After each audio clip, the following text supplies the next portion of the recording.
آج کی ویڈیو میں ہم ایسی غلطی کے بارے میں بات کریں گے جو تقریباً ہر گھر میں ہوتی ہے، جس کی وجہ سے ہمارا رزق ہم سے دور بھاگ رہا ہے۔ ویڈیو مکمل دیکھیں۔ آج ہم ایک اہم نقطے پر بات کرنے جا رہے ہیں کہ اگر دودھ ابالتے ہوئے فرش پر گر جائے یعنی ضائع ہو جائے تو اس کے کیا نقصانات ہیں، یعنی مالی نقصانات کے علاوہ روحانی طور پر اس گھر میں کیا آفتیں آتی ہیں، اور کیا یہ بدشگونی کی علامت ہے۔ جیسا کہ عام طور پر دیکھا جا سکتا ہے کہ اس کے بارے میں مختلف طرح کے سوالات سوشل میڈیا پر آئے روز گردش کرتے رہتے ہیں، اور اسی حوالے سے مختلف لوگ اس پر مختلف طرح کے نظریات بھی پیش کرتے نظر آتے ہیں۔ لیکن اس کے پیچھے کی حقیقت کیا ہے، اس کے بارے میں ہم آپ کو بتانے جا رہے ہیں، اور دودھ جسے اللہ کا نور کہا جاتا ہے، اس بارے میں آپ کے ساتھ ایک ایسا واقعہ شیئر کرتے ہیں جو امام علی رضی اللہ تعالیٰ عنہ کے ساتھ منسوب کیا گیا ہے۔ کہا جاتا ہے کہ دربار خلافت میں حضرت علی رضی اللہ تعالیٰ عنہ کے پاس ایک خاتون آئی اور ہاتھ جوڑ کر عرض کرنے لگی کہ یہ علی، ہمارے گھر میں جھگڑے بہت رہتے ہیں، ہر طرف تنگ دستی کا راج ہے، کوئی کسی سے محبت نہیں کرتا اور کوئی کسی کی خاطر اثار نہیں کرتا، ایسا کیوں ہے؟ اس عورت کا یہ سوال کرنا تھا کہ حضرت علی رضی اللہ تعالیٰ عنہ، جنہیں باب العلم کہا گیا ہے، فوراً معاملے کی تہ میں پہنچ گئے۔ یہ حضرت علی ہی کی شان تھی کہ چند لمحوں میں انہوں نے وجہ اور حقیقت کا سراغ پا لیا۔ انہوں نے کہا کہ اے خاتون، مجھے تم یہ بتاؤ کہ جب اپنے گھر میں اللہ کا فراہم کیا گیا رزق استعمال کرتے ہو تو کیا اس میں سے کچھ ضائع بھی ہوتا ہے؟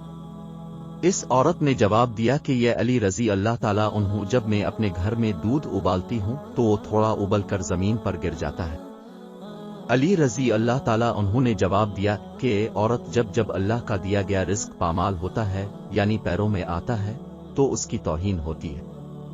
تو اس گھر سے رزق اٹھ جاتا ہے اور بے برکتی آ جاتی ہے۔ چنانچہ جب تنگ دستی اور غربت آتی ہے تو تمہارے گھر میں لڑائیاں جھگڑے ہوتے ہیں، پھر بے سکونی اور بے برکتی آتی ہے۔ تم اللہ کے دیے گئے رزق کی حرمت بحال کرو اور ضمانت لے لو کہ تمہارے گھر میں برکت اور سکون اور رحمت واپس آ جائیں گی۔ تمہارا یہ عمل سب گھر والوں کے دلوں میں اللہ تعالیٰ محبت ڈال دے گا اور اللہ تعالیٰ تمہارے گھر میں رزق کی فراوانی عطا کر دے گا۔ خواتین و حضرات، بظاہر یہ بڑی معمولی سی بات لگتی ہے۔ ہم اکثر اپنے گھروں میں دیکھتے ہیں کہ مائیں بہنیں چولہے پر دودھ ابالنے کے لیے رکھ دیتی ہیں اور پھر وہ دودھ چولہے کی تیز آگ پر ابلتا رہتا ہے، اور وہ اپنی بے خیالی بے دھیانی میں اس کو بھول جاتی ہے،